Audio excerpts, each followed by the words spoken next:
Lucas, capítulo 11. Jesus ensina a orar. Jesus estava orando em certo lugar e, quando terminou, um dos seus discípulos lhe pediu: Senhor, ensine-nos a orar como também João ensinou os discípulos dele. Então Jesus disse: Quando vocês orarem, digam: Pai, santificado seja o teu nome. Venha o teu reino. O pão nosso de cada dia dá-nos diariamente. Perdoa-nos os nossos pecados, pois também nós perdoamos a todo o que nos deve. E não nos deixes cair em tentação. A parábola do amigo que incomoda. Jesus disse ainda: Se um de vocês tiver um amigo e for procurá-lo à meia-noite, dizendo: Amigo, me empreste 3 pães, porque outro amigo meu chegou de viagem e eu não tenho nada para lhe oferecer. E se o outro lhe responder lá de dentro: Deixe-me em paz, a porta já está fechada e eu e os meus filhos já estamos deitados. Não posso me levantar para lhe dar os pães. Digo a vocês que, se ele não se levantar para dar esses pães por ser seu amigo, ele o fará por causa do incômodo e lhe dará tudo de que tiver necessidade. Jesus encoraja a oração. Por isso digo a vocês: peçam e lhes será dado. Busquem e acharão. Batam e a porta será aberta para vocês. Pois todo o que pede recebe. O que busca, encontra. E a quem bate, a porta será aberta. Quem de vocês, sendo pai, daria uma cobra ao filho que lhe pede um peixe? Ou daria um escorpião ao filho que lhe pede um ovo? Ora, se vocês que são maus sabem dar coisas boas aos seus filhos, quanto mais o Pai Celeste dará o Espírito Santo aos que lhe pedirem. Jesus e Beelzebu. Certo dia, Jesus estava expulsando um demônio que era mudo. E aconteceu que, ao sair o demônio, o mudo passou a falar, e as multidões se admiravam, mas alguns deles diziam: Ele expulsa os demônios pelo poder de Beelzebu, o maioral dos demônios.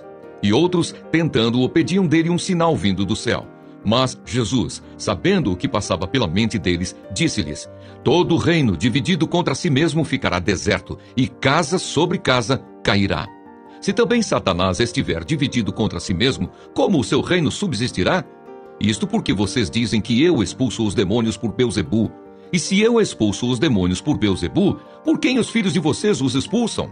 Por isso eles mesmos serão os juízes de vocês. Se, porém, eu expulso os demônios pelo dedo de Deus, certamente é chegado o reino de Deus sobre vocês. Quando o valente bem armado guarda a sua própria casa, todos os seus bens ficam em segurança.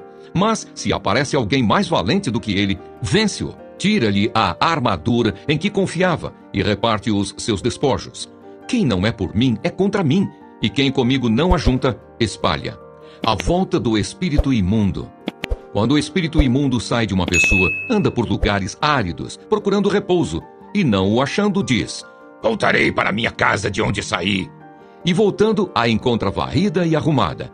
Então vai e leva consigo outros 7 espíritos, piores do que ele, e entrando, habitam ali.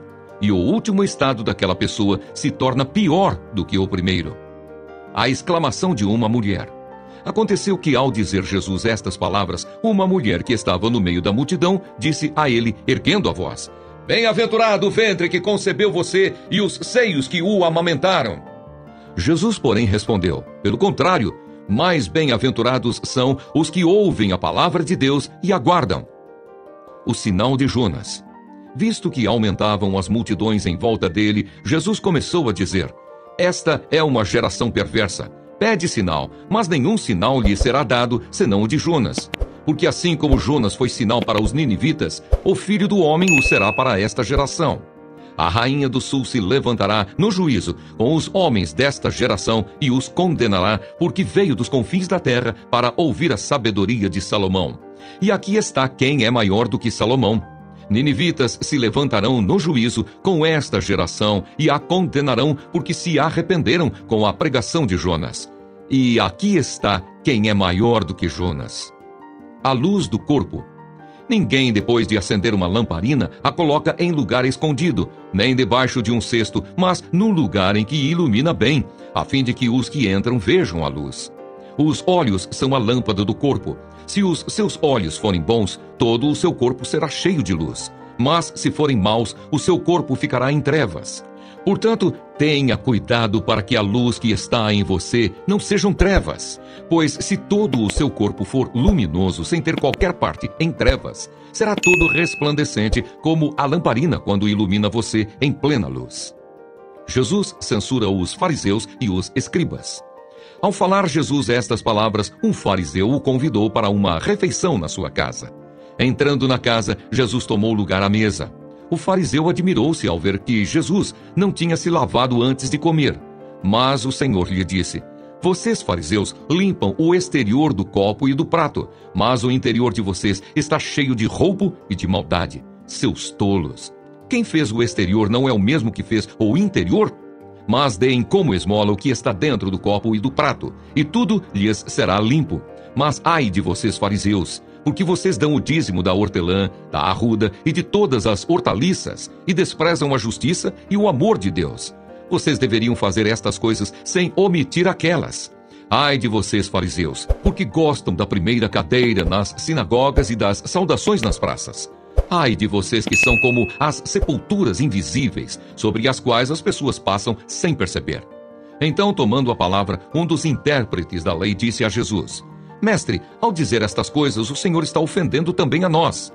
Mas Jesus respondeu: ai de vocês também, intérpretes da lei, porque sobrecarregam os outros com fardos superiores às suas forças. Mas vocês nem sequer com um dedo tocam nesses fardos. Ai de vocês, porque edificam os túmulos dos profetas que os pais de vocês assassinaram. Assim, são testemunhas e aprovam com cumplicidade as obras dos pais de vocês. Porque eles mataram os profetas e vocês edificam túmulos para eles.